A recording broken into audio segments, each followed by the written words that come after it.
folks, time to vent. One of my biggest pet peeves in business is the sense of entitlement that some people have, despite not having done anything meaningful to earn it. I've been running my own business for a while now, so thankfully, in our little company, no one's entitled to anything, including myself. But there was a time when I worked in an organization and had to deal with this issue. I'd taken a management role and inherited some employees when the company I worked for went through a corporate reorg. And I remember this one particular lady who'd been with the company forever, like 15 or 16 years. And every time there was a reorg, she just bounced from one department to another. Well, this time I drew the short straw and she landed on my team. Now, she was a hard worker. She showed up on time, did her job, and usually she achieved her savings targets.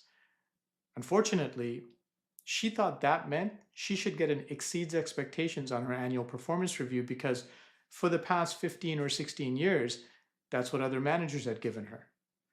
And the reality is that most of us who manage people have been guilty of doing this at some point in our careers. You get that one person on your team who's been with the company since the days of the dinosaur, and it's just easier to give them what they want rather than deal with the drama. But here's the thing, I love drama and action and comedy and even a little bit of science fiction, which is how a lot of these year-end reviews play out. So I sat down and reviewed her performance for the past year, and I looked at all of her past performance reviews, and I knew exactly what I was getting myself into when I gave her a meets expectations. Of course, that drama played out just like I thought it would.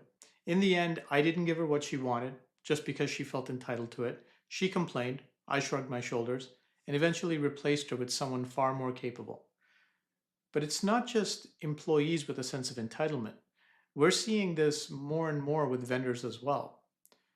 A while back, I asked a supplier to remove the annual increase on one of our clients' maintenance renewals because the client's been using the same version of the software for years and almost never calls in for support. So the software maintenance meets expectations, but it doesn't exceed expectations. Of course, the supplier came back with the same cookie cutter responses. First, it was, we're increasing maintenance so that we can invest more into product development. But we haven't made a support call in years, and the contract says new versions and upgrades are included in maintenance and support. So aren't you already investing our maintenance dollars in product development? And then, well, yes, we are, but oh, the inflation, oh, the horror of inflation. We need to charge more because, inflation. Well, okay, but we're as affected by inflation as you are, so why should I help you? You're not doing anything for me. And then the final Hail Mary. Yeah, but our contract says we're allowed to increase, so yeah. Now, anyone who's watched any of my previous videos knows that when it comes to software renewals, I don't care what the contract says about price increases. We're negotiating. And to be clear, it's not that I haven't ever agreed to a price increase at renewal time, but it's not something I'm just going to give away because the supplier feels entitled to it. As Janet Jackson once wisely put it, what have you done for me lately? Also, and I can't stress this enough, software vendors need you way more than you need them.